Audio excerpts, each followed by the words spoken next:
ज़कात किन पर वाजिब है। जाहिर सी बात है, ये सबसे पहले मालूमात होने ज़रूरी हैं। ज़कात मालिके निसाब पर, आकिल बालिग मालिके निसाब। मालिके निसाब किसे कहते हैं? मालिके निसाब जो है, शरीयत ने एक लिमिट मुकर्रर की है माल में। सोना, चांदी, माल, पैसे, इतने लिमिट का जिसके पास माल होगा उसको मालिके निसाब कहते हैं। वो लिमिट क्या है? सोने में 7.5 तोला, चांदी में 52.5 तोला, और पैसों में इनमें से कोई एक की कीमत, यानी 52.5 तोला चांदी की कीमत का भी अगर कोई मालिक है, जैसे आज मार्केट में 52.5 तोला चांदी की कीमत, एग्जैक्ट तो मैं नहीं बता सकता, जो रेट चल रहा होगा रोज अलग अलग होता है। 25,000 अगर फॉर एग्जाम्पल, तो 25,000 कीमत है उसके पास, 52.5 तोला चांदी की कीमत है। सेविंग, इनकम की बात नहीं है, बेशक सेविंग बची हुई है, और उस पर साल गुजर गया तो वो मालिके निसाब हुआ, उस पर ज़कात वाजिब हो गई। बात समझ में आ गई? अब कुछ लोग यहाँ पर कंफ्यूजन के शिकार हैं कि किसी ने कहा कि मेरे पास 5 तोले सोना है, 7.5 तो नहीं है, 2 तोले चांदी है, 52.5 तोला भी नहीं। मेरे अजीजों, यहाँ पर अगर ऐसी सिचुएशन है तो दोनों निसाबों को मिला करके देखा जाएगा। जैसे 2 तोला सोना और 2 तोला चांदी को मिलाने पर 52.5 तोला चांदी आ सकती है कि नहीं आ सकती? 52.5 तोला चांदी की कीमत हो जाएगी।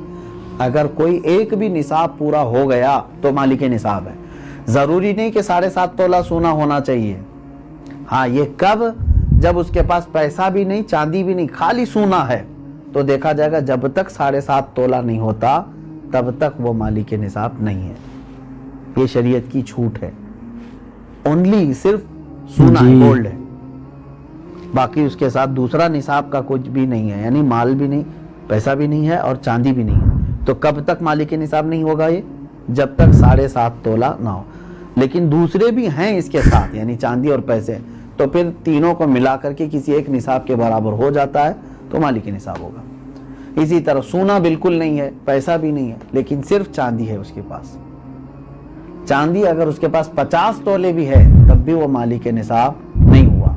क्यों? ओनली चांदी है उसके पास। कब मालिके निसाब बनेगा ये? 52.5 तोला चांदी। इस चीज को समझ रहे हैं ना? बहुत सारे लोग इसमें कंफ्यूज हैं कि हमारे पास 10 तोला चांदी भी है, 5 तोला सोना भी है, दोनों भी निसाब को नहीं पहुंचे, यानी 7.5 तोला ये नहीं है और 52.5 तोला ये नहीं। ऐसा नहीं है। अगर 2-3 निसाब की चीजें एक साथ आपके पास हैं तो सबको मिला करके अगर 52.5 तोला चांदी की कीमत हो जाती है तो आप मालिके निसाब हो गए। आप पर ज़कात फर्ज है और आपको ज़कात नहीं दी जा सकती। किसी ने अगर ऐसे शख्स को ज़कात दिया तो उसकी ज़कात अदा भी नहीं हुई। ज़कात के जो पैसे हैं अपने खानदान के गरीब को दे दे आप, क्या होगा? दुगना सवाब है। वो कैसे? अल्लाह के नबी सल्लल्लाहु अलैहि वसल्लम ने इरशाद फरमाया कि रिश्तेदार के ऊपर खर्च करना, रिश्तेदार को देना, रिश्तेदार पे खैर खैरात करना कैसा है? गरीब रिश्तेदार के ऊपर हुजूर फरमाते हैं, एक तो किसी गरीब की मदद करने का सवाब मिलेगा, दूसरा जो है रिश्तेदार की मदद करने का सवाब मिलेगा। तो आपकी ज़कात का हकदार ये कोई बड़ा ऑर्गेनाइजेशन नहीं है, ये ज़कात खोर तंजीमें आपकी ज़कात के हकदार नहीं है, मदरसे आपकी ज़कात के हकदार नहीं है।